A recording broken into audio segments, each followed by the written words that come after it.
ആവണിയെ സംബന്ധിച്ചിടത്തോളം ഞങ്ങളുമായിട്ട് ഒരു ഏകദേശം 2-2.5 വർഷത്തോളമുള്ള ഒരു അടുപ്പമാണ്.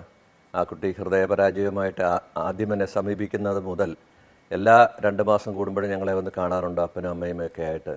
അപ്പോൾ തീർച്ചയായിട്ടും നമ്മളുടെ കേരളത്തിൽ തന്നെ ഒരു ഹൃദയം മാറ്റിവെക്കൽ ശസ്ത്രക്രിയ ആവണിക്ക് നിർവഹിക്കണം എന്നുള്ള ഒരു താല്പര്യമായിരുന്നു മാതാപിതാക്കൾക്കും ഞങ്ങൾക്കും ഉണ്ടായിരുന്നത്.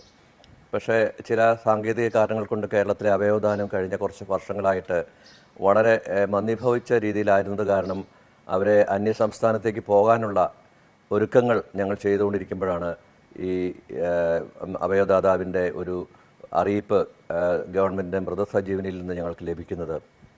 കഴിഞ്ഞ ഒരു മാസത്തോളമായി ശ്രീചിത്ര ഇൻസ്റ്റിറ്റ്യൂട്ടിൽ ഇൻറ്റൻസീവ് കെയർ യൂണിറ്റിൽ അതീവ സീരിയസ് ആയിട്ട് അഡ്മിറ്റ് ചെയ്തിരുന്ന ആ കുട്ടി അന്ന്, അതായത് നമ്മൾ ഹൃദയം ദാനം ചെയ്യാനായിട്ടൊരു വ്യക്തിയുണ്ടെന്ന് ആ കുടുംബത്തെ അറിയിക്കുന്ന സമയത്ത് ശ്രീചിത്രയിലെ ഔട്ട് പേഷ്യൻ്റ് റിവ്യൂ കഴിഞ്ഞ് വീട്ടിലേക്ക് മടങ്ങുകയായിരുന്നു. ആ സമയത്താണ് നമ്മൾക്കൊരു അവയവദാനം എന്ന മഹത്തായ ഒരു സംഭവം ഉണ്ടാവുകയും അങ്ങനെ ആവണിയുടെ ഹൃദയം, പഴയ ഹൃദയം മാറ്റി പുതിയത് നമ്മൾക്ക് അവിടെ പ്രതിഷ്ഠിക്കുവാനും സാധിച്ചത്. വളരെ സന്തോഷകരമായിട്ടുള്ളൊരു സാഹചര്യമായിരുന്നു. ആ കുഞ്ഞുകുട്ടിക്കും അവരുടെ മാതാപിതാക്കൾക്കും ഞങ്ങൾക്കും ഞങ്ങളുടെ ടീമംഗങ്ങൾക്കും എല്ലാവർക്കും അതീവ സന്തോഷത്തോടു കൂടിയാണ് അത് ചെയ്യാൻ സാധിച്ചത്. വളരെ റിസ്ക്കുള്ള ഒരു ഓപ്പറേഷനായിരുന്നു, എന്നിരുന്നാലും വിജയകരമായിട്ട് നമുക്ക് നിർവഹിക്കാൻ സാധിച്ചു.